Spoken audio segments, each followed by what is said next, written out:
By now, everybody knows that riding a motorcycle has a positive effect on your mental health.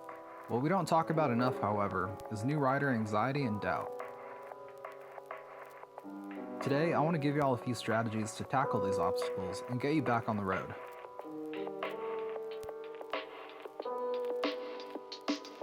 The thing with anxiety is that it does exist for a reason. It's supposed to keep you focused on things that could potentially be really bad for you, but in this case, it's just an unwelcome intrusion. A certain level of anxiety is necessary for us riders. What we do is dangerous, even if we're fully suited up and riding as safely as we can. But too much anxiety will kill you too, so we need to develop ways to lower how sensitive we are to it. The first thing I see a lot is that people get a bit too fixated on the danger of riding a motorcycle. The reality is that most motorcycle riders do not die riding. In fact, most motorcycle accidents aren't fatal. Society at large tells us that only fools with the death wish ride. I'm sure that when you bought your bike, your friends and family had a lot of negative things to say. All these things can get stuck in your head and make the idea of riding seem scary. For me personally, the possible danger of riding is part of the joy. By putting my life on the line, I feel like I'm actually living when I'm on the bike. Of course, not everyone is like that right in the beginning, and some people may get something radically different from riding.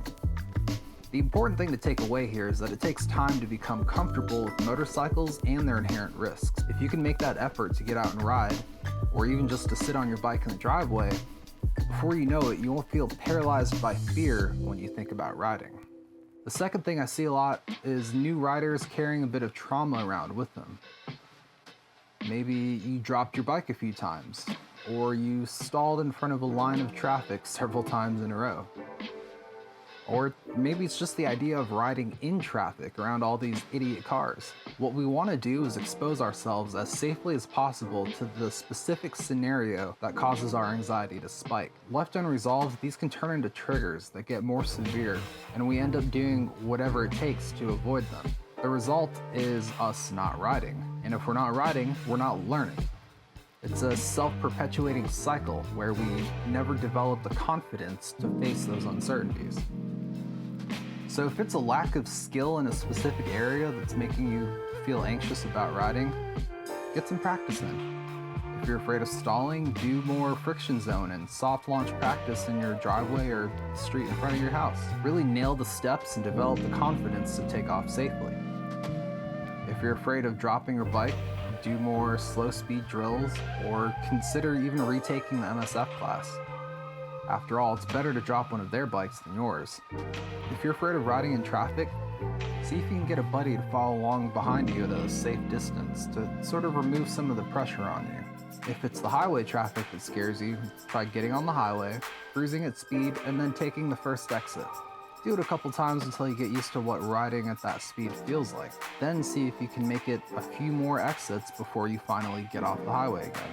I'm sure some of y'all who've been riding longer than me will have even more to say about challenging that fear. I think most of us who ride have felt it, especially after taking a break for a while. The last thing you want to do is let your avoidance of the bike become a habit, because then it'll just sit in your garage. You need quality seat time, whether that's doing focus drills or just plain riding. But eventually, you will become confident enough that anxiety and uncertainty won't hold you back. Take your time and be safe, but challenge your anxiety. For some people, even the strategies I've described here won't be enough. If you're having serious panic attacks or some other issue that keeps you from making your best effort to ride safely, please talk to a professional. Emotions can be weird, and sometimes the places where they express themselves aren't the places they originate.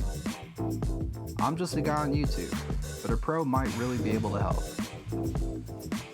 So that's it for me today, y'all. I'm actually curious to see if anyone else has had similar experiences. So let me know in the comments if you have and what you did to overcome it. As always, subscribe if you like the vibe, and I'll catch y'all in the next one.